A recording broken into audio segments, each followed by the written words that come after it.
question des visas touristiques pour les citoyens russes. Une saga moderne digne des meilleurs feuilletons télévisés. La plupart des Russes, tel un club sélect d'amateurs de caviar pétillant, sont catégoriques. Pas de visa touristique, niet.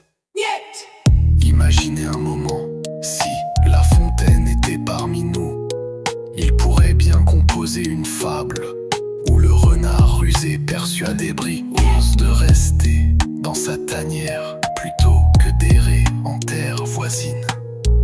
Mais ce n'est pas juste une histoire de frontières, c'est aussi une affaire de fierté nationale.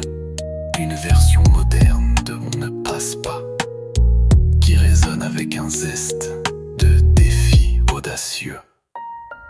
Certains diront que cette fermeté est comme un bon vieux proverbe russe transformé en politique étrangère. Mieux vaut prévenir que guérir. Peut-être qu'ils imaginent que ces visas sont des billets d'entrée pour un carnaval où l'on doit jongler avec la géopolitique, portant en une fait de drapeaux nationaux et de stéréotypes exagérés. Et qui pourrait leur en vouloir? C'est un peu comme si chaque visa refusé était une victoire contre le fantomatique spectre du tournisme de masse.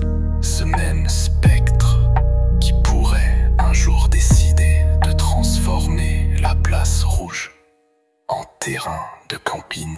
Enfin, n'oublions pas les rêveurs, ces âmes poétiques qui voient dans chaque voyage un chapitre d'un livre non écrit.